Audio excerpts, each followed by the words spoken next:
Olá, meu irmão, minha irmã. Mais uma vez o programa Voz da Igreja é construído e apresentado a você que me vê ou que me escuta.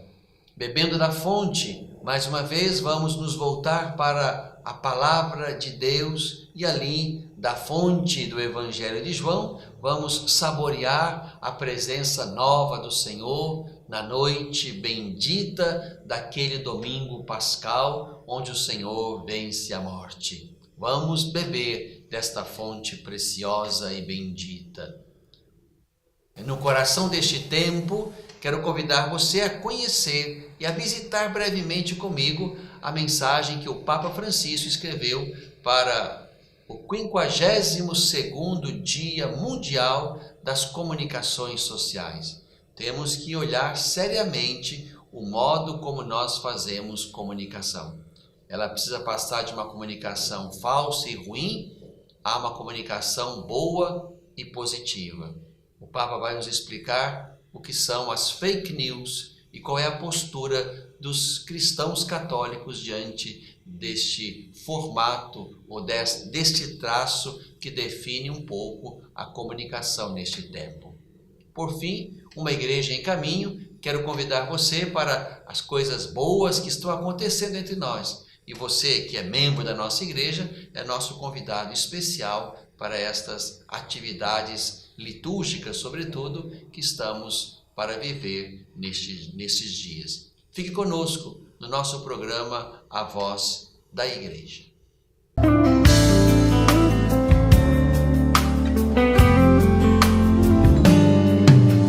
Bebendo da fonte.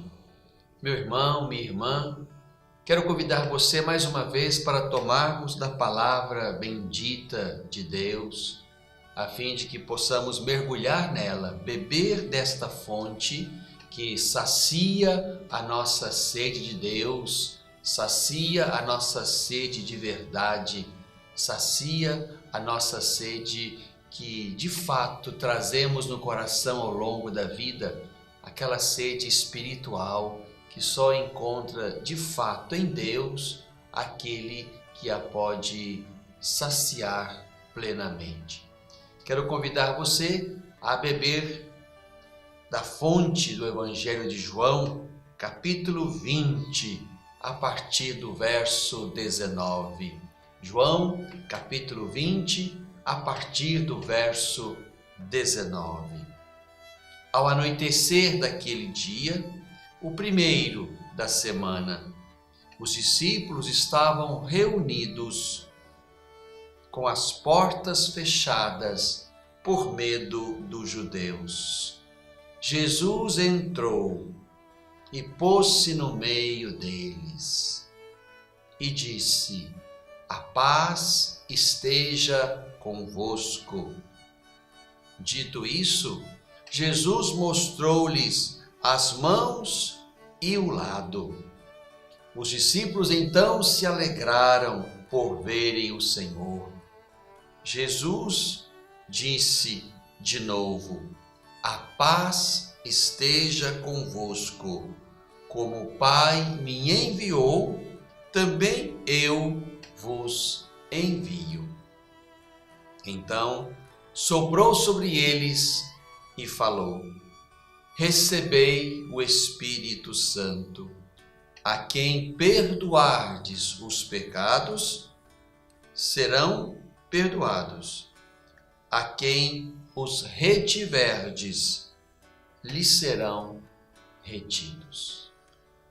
Meu irmão, minha irmã, estamos aqui no anoitecer daquele dia, o dia glorioso e bendito da ressurreição. O Senhor Jesus, que não está mais no túmulo, foi esta a notícia que Madalena levou aos apóstolos, foi esta constatação que Pedro e o discípulo amado fizeram, tendo ido logo ao túmulo. O Senhor ressuscitou porque não está lá mais no túmulo. E agora o Senhor aparece aos seus. E aqui já se põe o novo sobre o corpo do Senhor. O texto diz que as portas estavam fechadas e Jesus entrou. Agora há algo novo no Senhor, que permite a Ele entrar, aparecer, desaparecer. Mas é o mesmo Senhor. O texto diz: o Senhor Jesus mostrou-lhes as mãos e o lado, sinais da paixão, sinais da crucificação, sinais da morte. Portanto, num texto tão pequenino, se consegue vislumbrar o novo colocado sobre Jesus e ao mesmo tempo a continuidade, aquele Jesus que aparece ali e que dá alegria aos discípulos que veem o Senhor. Aquele corpo que aparece ali é novo, entra de portas fechadas, mas é o corpo do Senhor, cujas marcas da paixão e da história Ele leva consigo para sempre. Aqui então, naquela noite abençoada, o Senhor aparece, deseja a paz. A paz é o primeiro dom da ressurreição. Depois, diz o texto, Jesus então envia os seus mais próximos, os seus apóstolos, aqueles que estiveram com ele ao longo do caminho. Como o Pai o enviara, agora Jesus envia aqueles que estiveram com ele, que creram nele, que esperaram e agora experimentam a sua ressurreição. E por isso, Jesus sopra sobre eles o Espírito. Jesus dá a paz, Jesus envia, como ele mesmo for enviado pelo Pai, sopra o Espírito, isto é, dá do seu Espírito, dá do seu hálito, dá do ser de Deus. Este é o Espírito Santo, aquele que procede do Pai e do Filho, e portanto esse Espírito capacita os discípulos para serem ministros do perdão. O perdão que conserta as relações, que costura as rupturas, tanto entre nós e Deus, quanto entre nós. Por isso o Espírito aqui do ressuscitado é aquele que vem exatamente construir pontes, construir unidades, aproximar aqueles que estão rompidos, aqueles que estão distantes, aqueles que estão divididos. É aí, na ação forte e poderosa desse Espírito, que se vai construindo a unidade no meio da diversidade. É aí que se vai construindo exatamente a reconciliação no meio da divisão. Aqui então estamos no momento precioso em que Jesus, aparecendo aos seus, agora põe a missão adiante. A missão não termina ali. A missão não termina, digamos, no fruto bendito e grande da ressurreição que o Pai põe sobre o seu Filho Jesus, que ele ressuscita tirando da morte. Mas a missão continua, de modo que esta verdade, esta bela verdade, essa verdade única, que é exatamente a vitória sobre o pecado, sobre o mundo, sobre a morte, essa vitória precisa ser anunciada. É aí que está exatamente o mais importante da nossa fé, o fundante, o fundamental, o primário da nossa fé. É aí que está o mistério que funda a nossa experiência de Deus. O Senhor Jesus morreu e ressuscitou. É aqui, irmãos, que está exatamente a boa notícia que nós precisamos anunciar e levar aos irmãos. E ressuscitou não simplesmente como uma realidade nova que haveremos de experimentar após a nossa morte, e isso é verdade também, mas ressuscitou para dar ao nosso processo de vida uma força de levantamento, uma força de conversão, uma força de mudança, uma força que nos tira da fragilidade, da fraqueza, da vulnerabilidade e nos põe de pé. A ressurreição, portanto, toca o caminho da vida. É nela que nós encontramos cotidianamente motivos para estar de pé, motivos para enfrentar tudo aquilo que queira roubar nossa vida, nossa dignidade, para enfrentar tudo aquilo que queira apressar a nossa morte, não só a morte física, mas também e antes a morte espiritual, isto é, o nosso afastamento de Deus. É aí no mistério da ressurreição que nós vamos tomando posse de uma força que Deus põe em nós por Jesus Cristo, o seu Filho, em quem cremos e pelo qual temos vitórias, não só a última e derradeira sobre a morte e sobre o mundo, a fim de que possamos partilhar e receber a vida de Deus, a vida eterna, mas também é um mistério que nos enriquece aqui, que põe vida nova sobre nós aqui, que nos ajuda no caminho da vida, a fim de que o próprio dinamismo da história não nos esmague, não nos roube, nem de nós mesmos e nem de Deus. Por isso é na força da ressurreição que haveremos de construir o dia a dia da nossa vida. De modo que, anunciando o Senhor, que fomos enviados para isto, anunciando o Senhor, a sua morte, a sua ressurreição, nós possamos de fato também plantar em nós e nas outras vidas a certeza de que não somos seres para a morte, não somos seres para o fracasso, não somos seres para o aniquilamento. Deus nos fez para Ele e, tocados pelo pecado, fomos reconciliados, fomos religados com Deus pela ressurreição do Senhor. Agora, certos disso, podemos e devemos avançar, anunciando tudo aquilo que Deus fez por nós, anunciando tudo quanto o Senhor fez em mim, a fim de que assim esse testemunho que se junta à palavra boa que eu anuncio, palavra e testemunho, portanto, que essas duas realidades vão marcando, portanto, o nosso caminho de fé. Este é o discípulo missionário, é aquele que conheceu o Senhor, é aquele que o amou, aquele que deu a ele o seu coração. E isso fez tanto bem e deu tanto sentido à vida do discípulo que ele se torna missionário, anunciador do Senhor que vive, do Senhor que o envia para a missão. Por isso, meu irmão, minha irmã, vamos também, no caminho da vida que prossegue, celebrar, viver, saborear essa presença nova do Senhor. Ele não está no túmulo, mas Ele está vivo no meio de nós.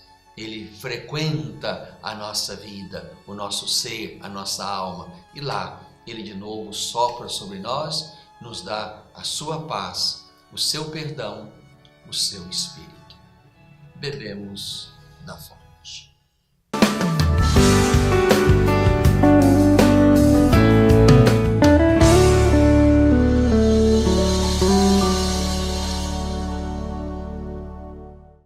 Olá, eu sou Eduardo Rivelli, fundador da Missão Maria de Nazaré, e eu quero fazer um convite muito especial para você.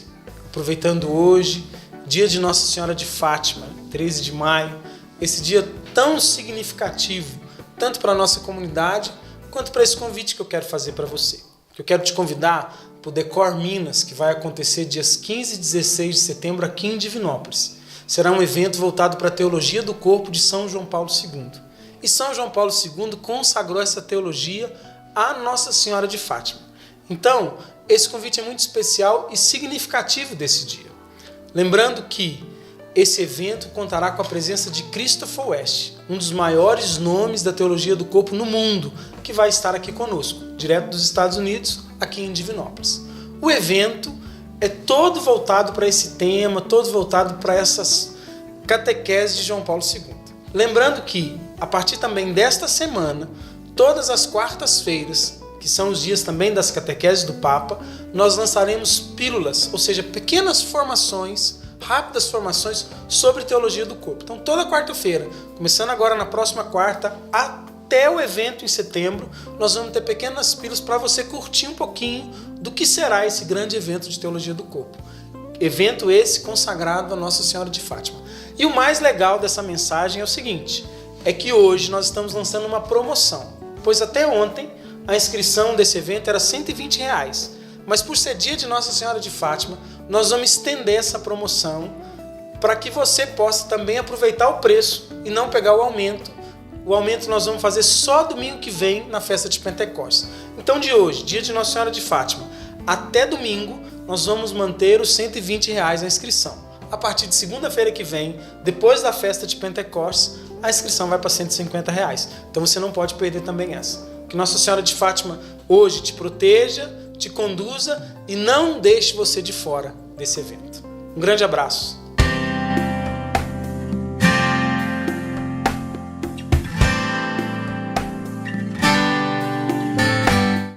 No coração deste tempo. Meu irmão, minha irmã, quero partilhar com você algumas reflexões sobre uma bela mensagem do Papa Francisco para este tempo. Na festa litúrgica da Ascensão do Senhor, que é exatamente o domingo que vem antes do domingo de Pentecostes, neste domingo então da Ascensão do Senhor, todos os anos se celebra na igreja o Dia Mundial das Comunicações Sociais. Estamos neste ano na edição de número 52. Então, a cada ano, como também neste, o Papa escreve uma mensagem e convida a comunidade cristã católica, os homens e mulheres de boa vontade, enfim, o mundo inteiro, nos convida a refletir, portanto, o Papa sobre a nossa relação com os outros, pela via da comunicação. E nessa mensagem deste ano de 2018, o Papa quis colocar como tema uma frase de Jesus no Evangelho de João, no capítulo 8, verso 32. A verdade vos tornará livres. A verdade vos tornará livres. E o Papa quis nesse ano refletir sobre o que nós chamamos agora, nesse momento, de fake news. Fake news e jornalismo de paz. Fake news é uma expressão inglesa que significa falsa notícia. Falsa notícia.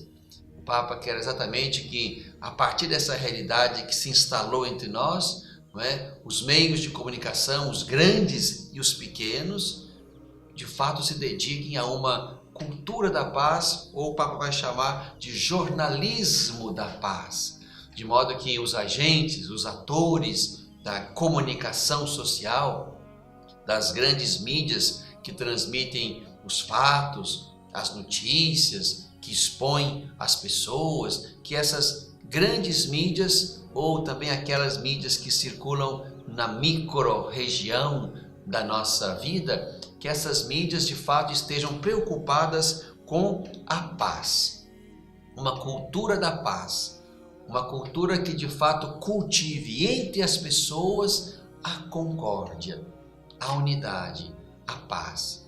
Nessa mensagem bastante longa do Papa Francisco, diferente das outras dele, então aqui nessa mensagem o Papa quer insistir exatamente na beleza e na finalidade da comunicação. As primeiras palavras do texto do Papa são estas: no projeto de Deus, a comunicação humana é uma modalidade essencial para viver a comunhão.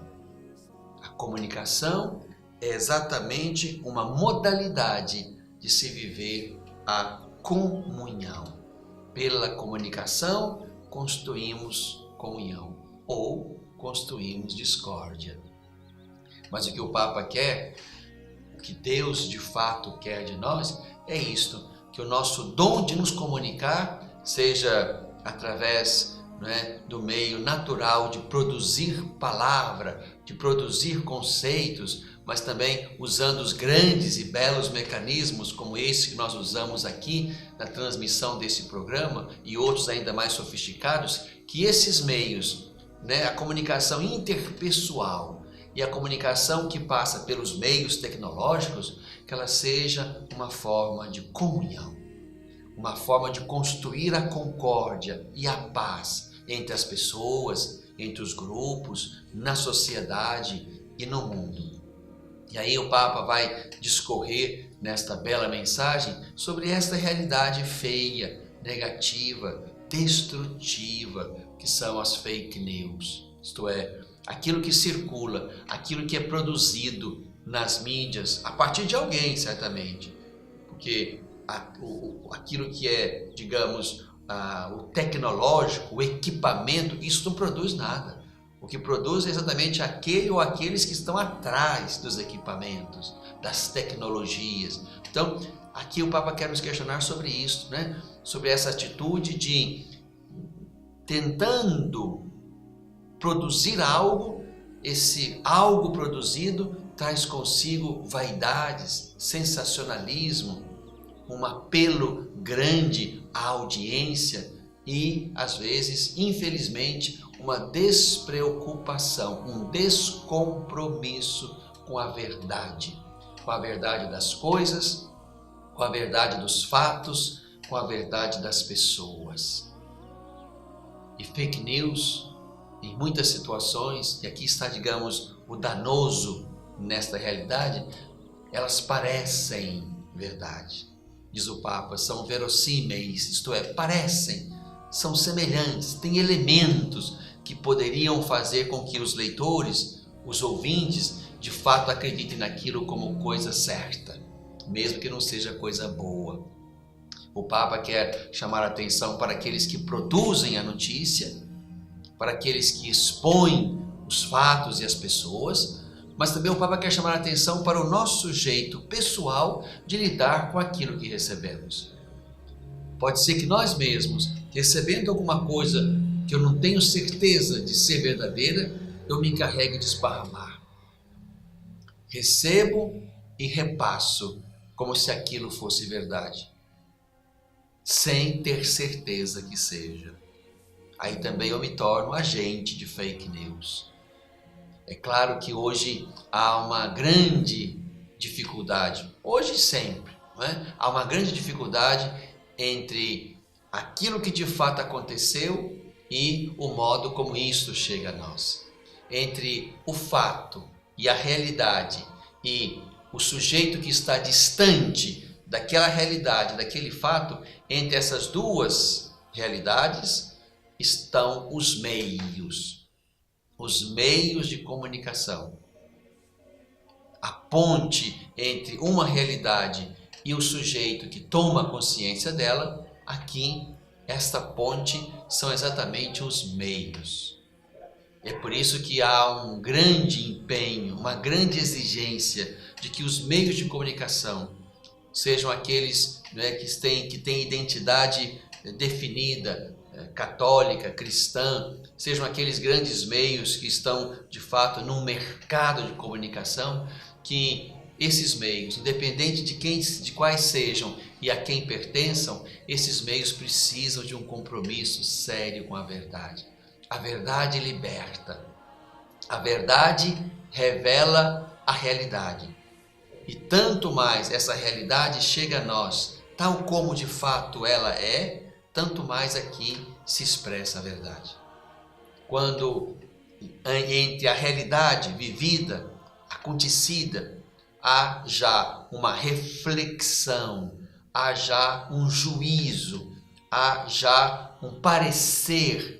Aqui, exatamente aqui, podem estar começando a ser construídas opiniões, pareceres, achismos que vão encobrindo a realidade e que vão, de fato, roubando a verdade das coisas, dos fatos e das pessoas. É preciso, irmãos, estarmos atentos a isso. É uma realidade complexa, estamos nisso o tempo todo. Eu acredito naquilo que eu escuto no rádio, daquilo que eu vejo na TV, daquilo que circula nas redes sociais. É este, talvez, o meio que eu tenho de chegar a uma realidade, a um fato, a uma pessoa. Mas é preciso, antes de mais nada, nos comprometer com a verdade e não tanto com o meio que transmite algo. Era de se esperar que os meios fossem verídicos. Era de se esperar que a ponte que liga a realidade àquele que quer conhecê-la, que essa ponte fosse verdadeira e sólida. Mas nem sempre é assim. É verdade que talvez nunca tenha sido assim. Mas hoje nós temos um agravante. E o agravante é este: a rapidez com que as coisas correm. A rapidez com que as coisas chegam a nós. E às vezes a rapidez com que elas chegam não corresponde à rapidez com que elas são corrigidas, se por acaso são falsas. Por isso nós temos que, talvez, aprender num joguinho de palavras, nós temos que entender que fake news são bad news, isto é, notícia ruim.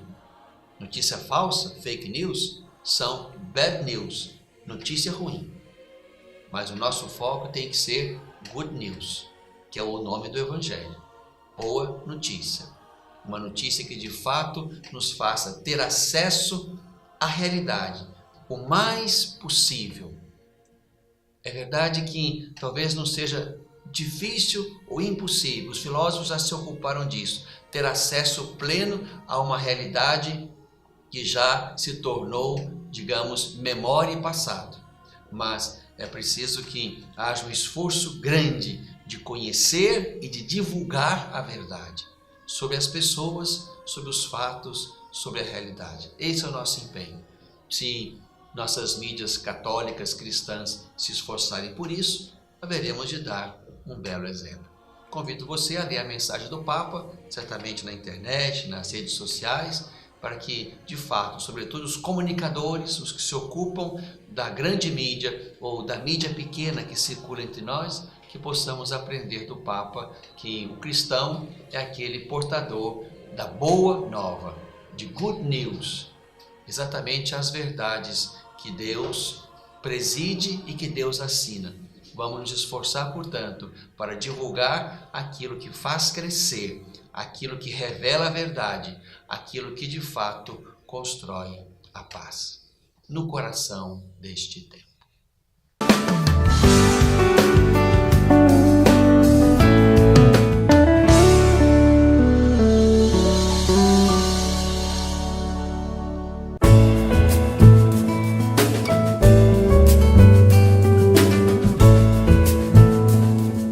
Minha irmã, eu quero fazer um convite especial para você. Nesse final de semana, dias 19 e 20 de maio, nós vamos ter aqui na Comunidade Missão Maria de Nazaré mais uma edição do Encontro Amor Fecundo. Esse será o primeiro módulo, que tem como tema De Volta ao Princípio. É um evento onde nós vamos falar do amor humano, segundo as catequeses de São João Paulo II da Teologia do Corpo. Venha participar conosco um final de semana inteiro, falando do amor humano, falando do amor entre homem e mulher, falando de vocação, falando do projeto de Deus para nós. Você não pode perder. É só R$15. Ligue para nós, 3212-8557. Será que no nosso centro de formações se encontra. Venha participar conosco.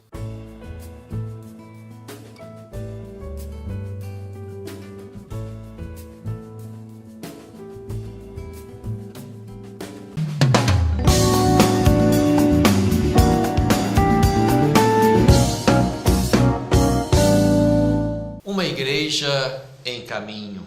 Meu irmão, minha irmã, quero convidar você para viver conosco o nosso ser igreja. Estamos num tempo muito precioso, muito fecundo, de muitas coisas belas e boas, coisas de Deus acontecendo no meio de nós. Essa semana que estamos vivendo é a chamada Semana de Oração pela Unidade dos Cristãos. Aqui no Hemisfério Sul, essa semana é celebrada entre a festa da Ascensão e Pentecostes. Então, nessa semana toda estamos rezando para que os discípulos do Senhor, que estamos em vários segmentos, em vários grupos, pelo menos 3 grandes grupos, né? A Igreja Católica, a Igreja Ortodoxa, nas suas várias expressões, e também as igrejas evangélicas nas suas várias expressões, aqui estamos, digamos, em grupos diferentes, que cremos no mesmo Senhor, temos o mesmo patrimônio espiritual da palavra, estamos também debaixo e dentro do mistério da salvação, esperamos o céu. Nós que temos tantos elementos em comum, somos ainda capazes de viver separados e divididos. O nosso grande problema é exatamente o fato de sermos todos discípulos do Senhor, termos patrimônios espirituais belíssimos e não sermos capazes de dar passos importantes na convivência fraterna. Nosso problema não é que nós somos muitos. A história, infelizmente, se encarregou de estabelecer diversidade entre nós. Agora, O nosso problema é que estamos divididos, desunidos e nem sempre capazes de uma relação fecunda e bonita entre nós.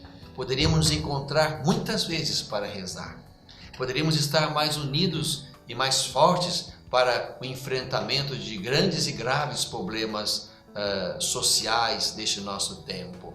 Poderíamos dar um testemunho maior de convivência fraterna e isso não damos. Por isso, essa semana de oração quer nos convidar para, exatamente, rezando, abrir o coração dos diversos grupos para uma ação sempre nova e criativa do Espírito, de modo que, dóceis ao Espírito, possamos nele encontrar caminhos e formas de aproximação e de fraternidade fecunda. Então esta é a primeira coisa bonita que estamos vivendo nessa semana de oração pela unidade dos cristãos. Imagino que muita gente pôde participar, aqui em Divinópolis pelo menos, da bela semana de oração que nós realizamos aqui na cidade de Divinópolis, inclusive visitando e rezando em comunidades evangélicas que se abriram a nós e permitiram que estivéssemos juntos na oração. Esta é uma coisa boa que este nosso tempo está produzindo. E ainda uma segunda coisa importante e bonita é que nesse domingo de Pentecostes, como já acontece há alguns anos, vai acontecer lá em Itaúna o Kairós.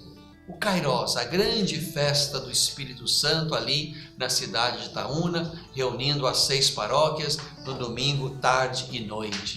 Você, meu irmão, minha irmã, que mora em Itaúna, ou que está por aqui, que está me ouvindo ou assistindo e puder participar lá, no domingo à tarde é o nosso encontro de Kairós, Kairós de Pentecostes. É ali, portanto, que haveremos de, como uma grande, bela família, celebrar a presença e a ação do Espírito Santo na nossa igreja e no nosso mundo.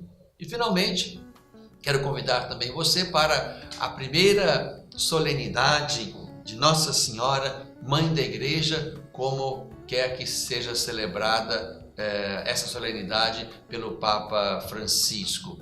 O Papa Francisco quer que a Igreja, portanto, na segunda-feira após Pentecostes, celebre esta solenidade, colocando Maria como Mãe da Igreja. Se Maria é a mãe da cabeça da Igreja, que é Cristo, e nós somos o seu corpo, então Maria, sem dúvida alguma, é a mãe do Cristo cabeça, é a mãe também dos membros do Cristo cabeça, que somos nós que formamos a sua igreja.